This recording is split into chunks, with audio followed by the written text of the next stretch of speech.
Jayashree Liberty Hospitals, on the occasion of 11th anniversary, free OP consultation and 20% discount in OP. Contact. నమస్తే, నేను విజయ్. తన భర్త కనిపించడం లేదు, మోసం చేసి వెళ్ళిపోయాడా లేదంటే ఎవరైనా ఏమన్నా చేశారా అనేటువంటి ఒక భయంతో తిరుపతి నుంచి నేరుగా హైదరాబాద్లో ఉన్న సుమన్ టీవీ న్యూస్ కార్యాలయానికి వచ్చింది ఒక మహిళ, ఆమె కుటుంబం. ఓకే, ఇప్పుడు ఏమనుకుంటున్నారమ్మా? ఫైనల్గా ఏమనుకుంటున్నారు? అతను ఎక్కడుండే ఏమీ తెలియదు సార్. ఈ వీడియో కానీ అతను చూస్తే మాత్రం ఇద్దరు పిల్లలు ఉండరు కదా, ఇట్లా వెళ్ళిపోయినావు కాబట్టి మా గురించైనా ఆలోచిస్తురా, ఒకళ్ళు ఉంటే చూస్తే మా గురించైనా ఆలోచిస్తురా.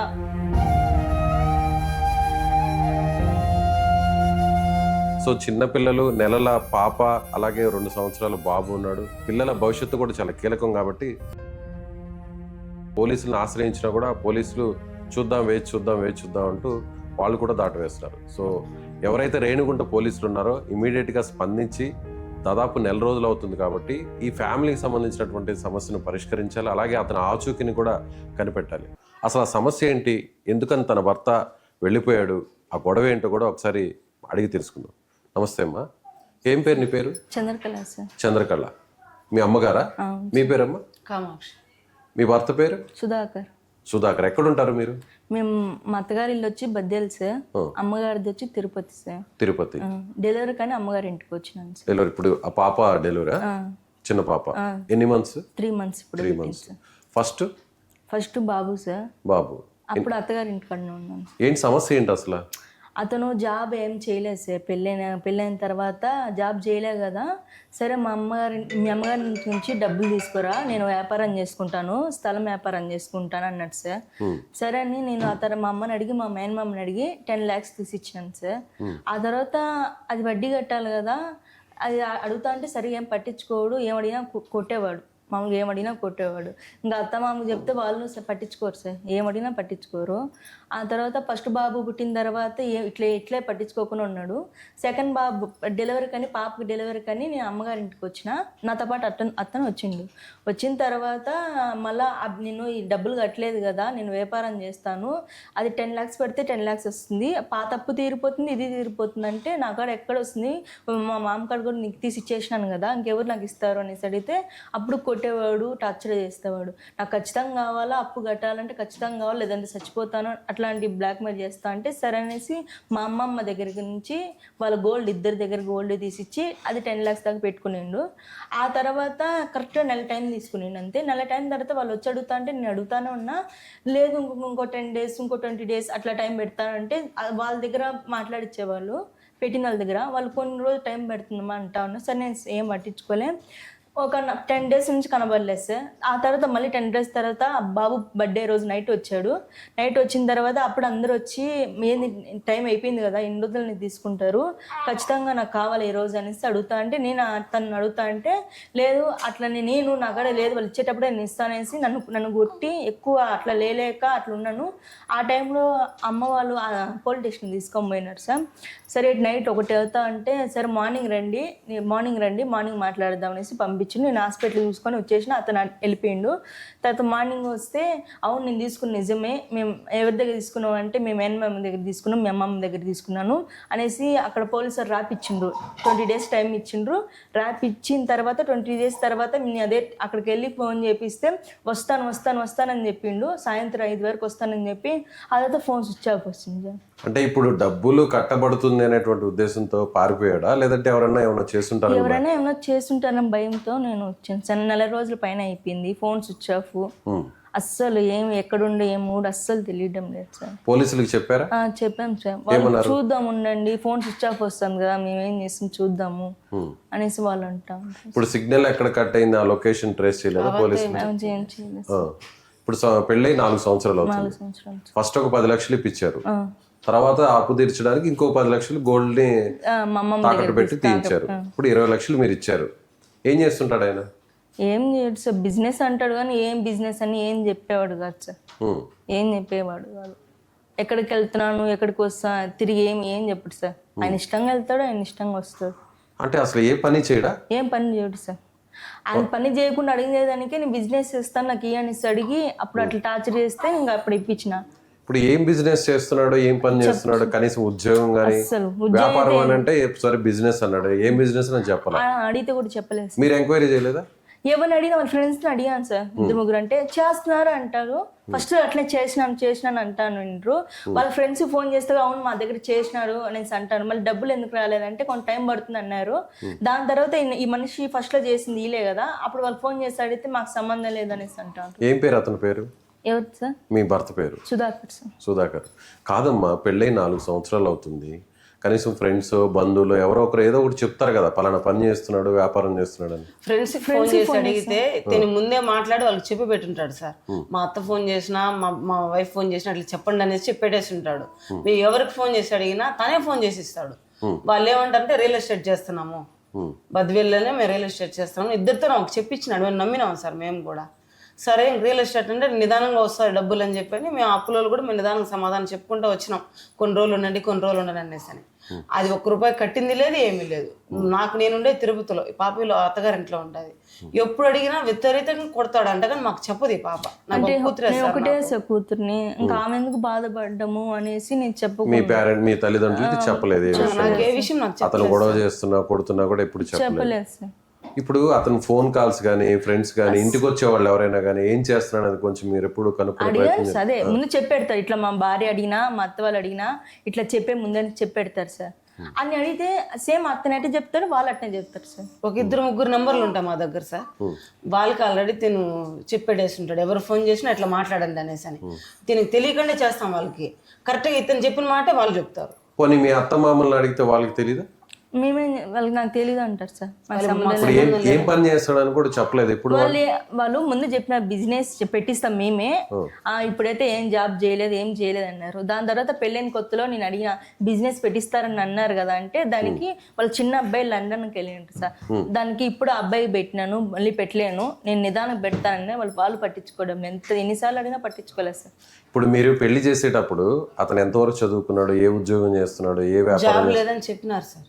డిగ్రీ వరకు చదువుకున్నాడు, జాబ్ లేదు. పెళ్ళైన తర్వాత 10 లక్షలు పెట్టి ఏదైనా వ్యాపారం పెట్టిస్తాము అని చెప్పి మాట్లాడి ఆ రోజు పెళ్లి చేసింది వాళ్ళ అమ్మ నాన్న. మాకు అదే చెప్పారు. 4 years బ్యాక్. 4 years back. మీరు అమౌంట్ ఇచ్చారా? కట్నం కింద గానీ ఏమన్నా ఇచ్చారా? అమౌంట్ వేయలేదు సార్. పాపకి 20 సంవత్సరాలు బంగారు పెట్టినాను, బండి కొనిచ్చినాను. మళ్ళీ సామాన్లు 200 సామాన్ అంటే ఇంటికి సరిపడా ప్రతి బీరువా అన్ని కొనిచ్చిన, ఫ్రిడ్జ్ కానించి డైనింగ్ టేబుల్ అన్ని ప్రతిదీ సార్ అన్ని కొనిచ్చినాను. పెళ్లి ఎవరు చేశారు? పెళ్లి వాళ్ళ ఇంటికనే జరిగింది సార్. పెళ్లి మేము వాళ్ళే ఖర్చు పెట్టారు. ఇప్పుడు ఆ బంగారు ఉందా మీ దగ్గర? మొత్తం అబ్బాయి పెట్టుకున్నాడు. అంటే కుదువు పెట్టాడా లేకపోతే తాకట్టు పెట్టాడు? ఎక్కడ పెట్టాడు తెలుసా? అతను నా బంగారు తీసుకున్నప్పుడు నేను ఒప్పుకోలేదు సార్. అంటే నువ్వు ఇట్లా అప్పు తీసుకున్నావు, నా బంగారు తీసుకున్నావు, మీ అమ్మ వాళ్ళకి నేను ఏం సమాధానం చెప్పాలంటే, నువ్వు చెప్తే నేను చచ్చిపోతాను, లేదంటే నేను కొట్టి చంపేస్తాను, నువ్వు నాకు కావాలి, నాకు అర్జెంట్ కావాలని భయంకరంగా ఏడ్చేవాడు, కొట్టేవాడు సార్. అప్పుడు నేనేం చేశానంటే ఇంకా అతను కూడా ఇస్తే అమ్మేస్తాడేమో అనేసి మా అమ్మ దగ్గర ఇచ్చి మా అమ్మ పేరు మీద తాకట్టు పెట్టించిన మా అమ్మ. అవునమ్మా, ఇప్పుడు అతను ఏం పని చేస్తున్నాడో తెలియదు, ఏం వ్యాపారం చేస్తున్నాడో తెలియదు, మీకు అనుమానం ఉంటుంది. మరి అలాంటప్పుడు బంగారు కానీ మళ్ళీ తిరిగి ఇంకో 10 లక్షలు ఇవ్వడం అదేంటది? అది ముందు తెలియక ముందే ఫస్ట్ ఇచ్చింది సార్ డబ్బులు అయితే. దాని తర్వాత నువ్వు బంగారు అంటే బయట దమ్మంటే బయట నీకు ఆడ పుట్టడు కదా అనేసి ఆ బంగారు ఇచ్చినాను సార్. సరేలే, ఇంకా అల్లుడు కదా ఏదైనా మారుతాడేమో, ఏదైనా వ్యాపారం చేసుకుని. మా ఆలోచన ఏమంటే గోల్డ్ అమ్మేస్తే మళ్ళీ రిటర్న్ కొనలేము కదా సార్. తన చేతికి ఇస్తే అది అమ్ముతాడో ఏం చేస్తాడో కూడా మాకు తెలియదు. అందువల్ల కొంతవరకు తన పేరు మీద ఉంది బంగారు, అది నాకు తెలియకుండా పెట్టింది. ఆ తర్వాత కొంత బంగారు వచ్చి మా ఇంటికాడ ఉండేటప్పుడు వీళ్ళ ఇంటికాడ నుంచి వాళ్ళ అత్తగారి ఇంటికాడ నుంచి బంగారు ఎత్తుకొచ్చినాడు, అక్కడ తిరుపతిలో పెట్టేదానికి. అప్పుడు నా పేరు మీద పెట్టి డబ్బు తీసుకోమన్నాడు. ఇద్దరం పోయి నేను నా పేరు మీద పెట్టి డబ్బు ఇచ్చినాను తనకి. ఇప్పుడు మీ అత్తమామ టెన్షన్ పడట్లేదా? 4 రోజుల నుంచి మా అబ్బాయి కనిపించట్లేదు. వీళ్ళ మామ కోయట్లో ఉన్నాడు, ఆయన సమాధానం చెప్పడు. ఆయన నాకు అడిగి పిల్ల ఫోన్ చేసి అడిగినా, ఎవరి ద్వారా అడిగిచ్చినా మాకు సంబంధం లేదు, వాడు ఏడపోయినాడు వస్తాడో మాకు సంబంధం లేదు. మీ అత్తగారు ఏమంటారు? నా కొడుకు చచ్చిపోయి 5 నెలలు అవుతుంది, నాకు సంబంధం లేదు అంటే. వాళ్ళిద్దరికి ఏమో గొడవ అయిందంట, నాకు సంబంధం లేదు. మీతోనే ఉంటారా మీ అత్తగారు? సెపరేట్ గా ఉంటారా? ఒకటిగానే ఉంటారు. మీతో బాగుంటారా? ఆమె బాగానే ఉంటారు సార్. మరి అలాంటప్పుడు అడగాలి కదా. ఏమంటే ఏమంతే పెద్దగా మాట్లాడరు. ఏమంటే మెయిన్ కొడుకు ఉండేటప్పుడు కొడుకు పక్క మాట్లాడతారు, మళ్ళీ కొడుకు లేనప్పుడు నేను అడిగితే నాకు సంబంధం లేదంటారు సార్. అట్లా. ఇప్పుడు మీ డౌట్ ఏంటమ్మా అసలు? ఇప్పుడు మీరు ఇక్కడ రావడానికి మెయిన్ ఇప్పుడు 10 రోజులుగా ఇంటికి 1-2-3 వస్తున్నారు సార్ మా ఇంటికి. అంటే వాళ్ళ గురించి మా అల్లుడు అదే తప్పుగా మాట్లాడినాడని, ఎక్కడ కనబడినా కొడతాము చంపుతాము, వాడు మీ ఇంటికి ఏమైనా వచ్చినాడా అని మా ఇంటికి ఎంక్వైరీకి వస్తూ ఉంటారు. ఇప్పుడు వాళ్ళకి వచ్చిన వాళ్ళు కూడా చెప్పినాం, పరిస్థితి ఇట్లా జరిగింది, పలానా డేటు ఈ విధంగా కొట్టి ఈ విధంగా గొడవ అయింది, నేను ఈ విధంగా కంప్లైంట్ ఇచ్చినాను, పోలీస్ స్టేషన్ కాడికి వచ్చినాడు, మాట్లాడిపోయినాడు, ఆ తర్వాత మా ఇంటికి రాలేదని మేము చెప్పినాము. 2-3 వచ్చినారు, వాళ్ళ గురించి ఏదో తప్పుగా మాట్లాడినారంట, తిరుపతిలే వాళ్ళ గురించి తప్పుగా మాట్లాడినారంట, ఎక్కడ కనబడినా కొడతాము చంపుతాము, వాడికి మాకు కనబడేది ఆలస్యం, వాడి పార్సల్ చేసి ఇంటికి పంపిస్తాము అన్నట్టు చెప్తా ఉన్నారు. కంప్లైంట్ ఇచ్చినాం, పోలీస్ స్టేషన్లో కంప్లైంట్ ఇచ్చినా కూడా నెలే కదా అయింది, వాడు అప్పులు కట్టలేకుండా ఆడ దాక్కో ఉంటాడులే, వస్తాడులే అంటున్నారు. వాళ్ళు ఏం వెతికి పట్టట్లేదు. 2 బిడ్డలు ఉన్నారు సార్, పసి బిడ్డలు, నాకు ఒక కూతురే. నాకు ఒక కూతురు అని చెప్పి ఉన్న ఒక ఇల్లు కూడా అమ్మేసి నేను పెళ్లి చేసిన సార్ ఘనంగా. వాళ్ళు కొంచెం భూమి గట్రా ఉండేవాళ్ళే, ఒక కూతురు బాగుంటుందని చెప్పి నేను అంత ఘనంగా చేసినాను. నేను కూడా వాళ్ళు అడిగింది ఇచ్చినాను, ఏది కాదనలేదు, వాళ్ళు అడిగింది ప్రతిదీ ఇచ్చేసినాను, జాబ్ లేనడని తెలిసినా కూడా. ఇప్పుడేమంటే తను పరారీలో ఉన్నాడు, అప్పు గురించి పరారీ అనుకుంటే నిదానంగా ఉండి సమాధానం చెప్పుకుంటే అది వేరు. ఇప్పుడు తన పరారీలో ఉన్నప్పుడు మాకు బెదిరింపులు ఇట్లా వస్తున్నాయి. వాళ్ళు మిమ్మల్ని బెదిరిస్తున్నారు, వాళ్ళ ద్వారా మాకు బెదిరింపులు, ఎక్కడ కనబడినా చంపేస్తాం, పొడి చేస్తాం, పార్సల్ చేసి ఇంటికి పంపిస్తాం అని ఇట్లా మాకు బెదిరిస్తూ ఉంటారు. మాకు అప్పులో టెన్షన్ ఒకటంటే తిని ఏమైనా బాధ ఇదొకటి, మళ్ళీ ప్రెజర్ ఏమంటే వేరే వాళ్ళు వచ్చి మాకు ఇంటికన్నా వచ్చి మాట్లాడుతూ ఉన్నారు. ఏ పోలీస్ స్టేషన్ లిమిట్స్ అది? మాకు రేణుగుంట సార్. రేణిగుంట. మళ్ళీ ఇంకొకసారి వెళ్లాల్సింది కదా పోలీసు? 2 times వెళ్ళాం సార్. ఎవరిని కలిసారు అక్కడ? ఎస్ఐ సార్ని కలిసాం సార్. ఎస్ఐ సార్ కలిసిన తర్వాత మిస్సింగ్ కేసు ఫైల్ చేయమనేసి మేము అడిగాం 2వ పోయినప్పుడు. అప్పుడు సిఐ గారు పంపించినారు, అక్కడికి మమ్మల్ని తీసుకెళ్ళలేదు, కానిస్టేబుల్ మేము రాసిన కంప్లైంట్ తీసుకుని వెళ్ళారు. లోపలేం మాట్లాడినారు మాకు తెలీదు. బయటకు వచ్చిన తర్వాత ఆ కానిస్టేబుల్ చెప్పడం ఏమంటే, ఫోన్ స్విచ్ ఆఫ్ ఉంది కాబట్టి మేమేం చేయలేము, మీకు ఎక్కడైనా ఉండాలనేసి కానీ తెలిస్తే మాకు చెప్పండి, మేము తీసుకొస్తాము అని అన్నారు. మేమేం చేయలేము అని చెప్పేసి వాళ్ళు పంపించేస్తారు. ఇప్పుడు వాళ్ళ ఫ్రెండ్స్ ని కాంటాక్ట్ చేశారా?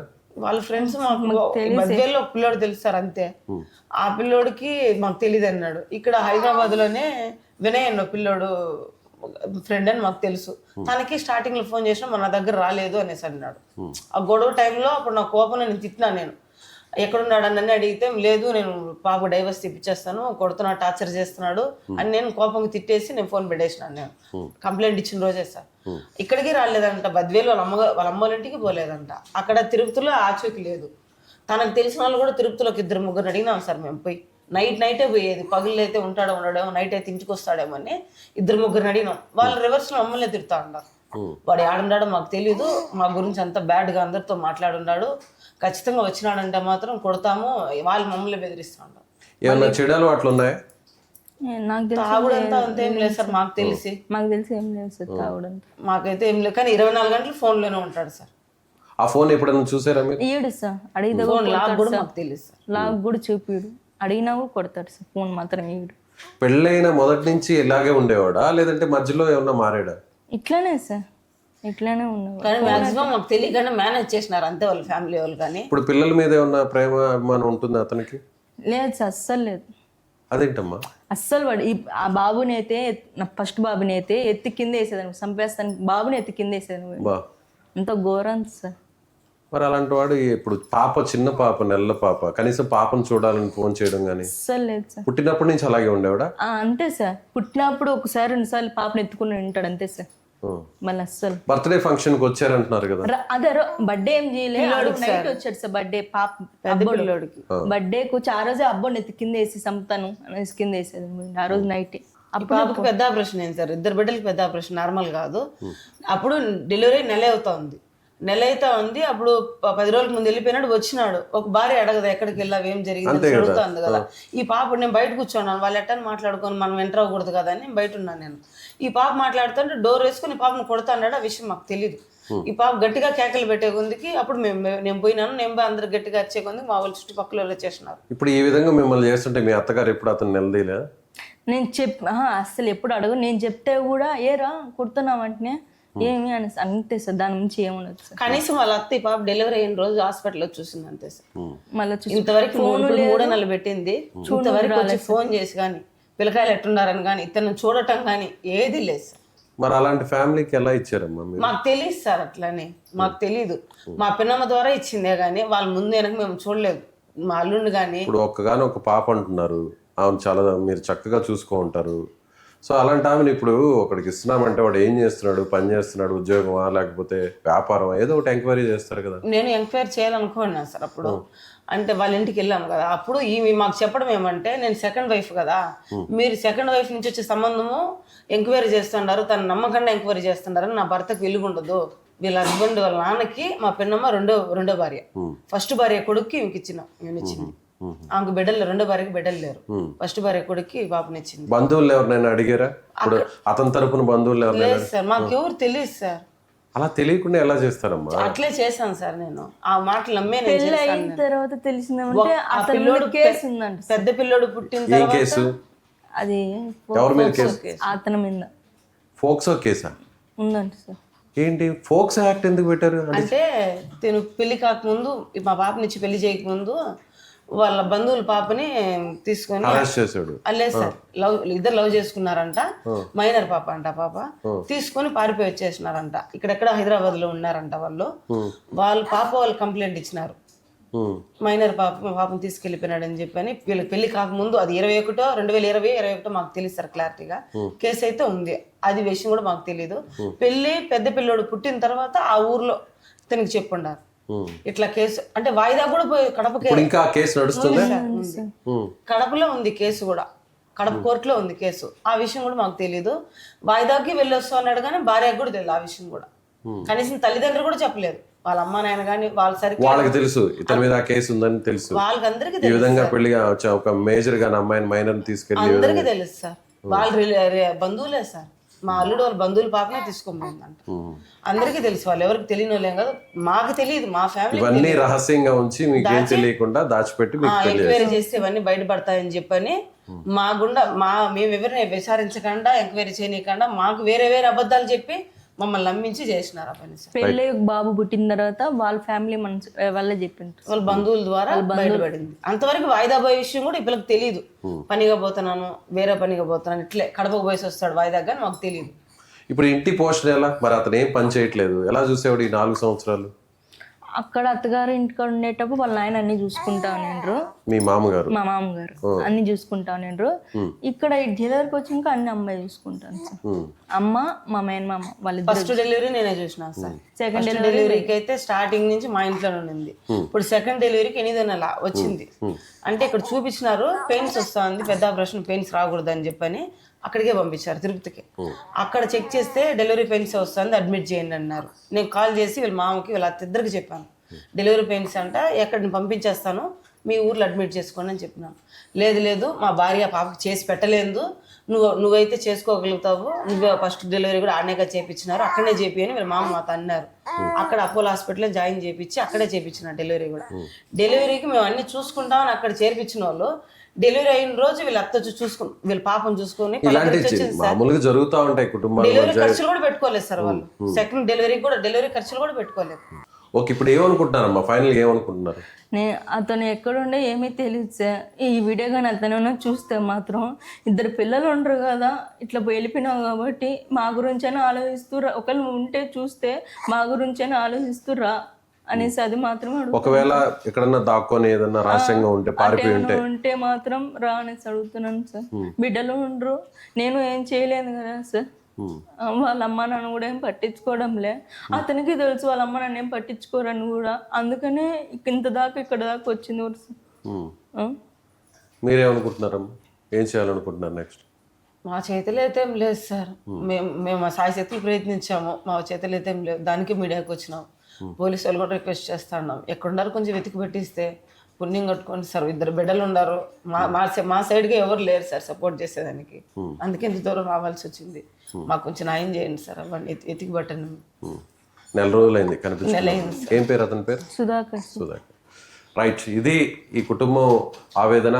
సో చిన్నపిల్లలు, నెలల పాప, అలాగే 2 సంవత్సరాల బాబు ఉన్నాడు. పెళ్ళై 4 సంవత్సరాల నుంచి కూడా ఎంతో హింసించేవాడు, వేధించేవాడు. అయితే ఏం పని చేస్తున్నాడు, ఏం వ్యాపారం చేస్తున్నాడు అనే విషయాన్ని కూడా చెప్పకుండా, అప్పులు ఉన్నాయి, తీసుకొస్తా రావా ఇంటి దగ్గర నుంచి అంటూ ఒత్తిడి తేవడంతో కుటుంబ సభ్యుల నుంచి, వాళ్ళ బంధువుల దగ్గర నుంచి తిరిగి మరో 10 లక్షలు తీసుకురావడం జరిగింది. అయితే ఇప్పుడు ఆ డబ్బు కట్టాలని బంధువులు ఒత్తిడి తీసుకొస్తున్నారు. మరోవైపు పోలీసులను ఆశ్రయించినా కూడా పోలీసులు వేచి చూద్దాం అంటూ వాళ్ళు కూడా దాటవేస్తున్నారు. సో ఎవరైతే రేణిగుంట పోలీసులు ఉన్నారో ఇమీడియట్గా స్పందించి దాదాపు నెల రోజులు అవుతుంది కాబట్టి ఈ ఫ్యామిలీకి సంబంధించినటువంటి సమస్యను పరిష్కరించాలి. అలాగే అతని ఆచూకీని కూడా కనిపెట్టాలి. అలాగే సుధాకర్, నువ్వు కూడా ఒకవేళ నిజంగా అప్పుల సమస్యతోనే ఒత్తిడి తట్టుకోలేక నువ్వు ఎక్కడైనా పారిపోయి ఉంటే నిజంగా ఆ కుటుంబం చెప్తున్నటువంటి మాటలు వింటుంటే మాకు కూడా బాధగా ఉంది. కాబట్టి పిల్లల భవిష్యత్తు కూడా చాలా కీలకం కాబట్టి వచ్చి ఏదైనా కూర్చొని మాట్లాడుకునేటువంటి ప్రయత్నం చేయాలని మేము కూడా రిక్వెస్ట్ చేస్తున్నాం. Thank you so much.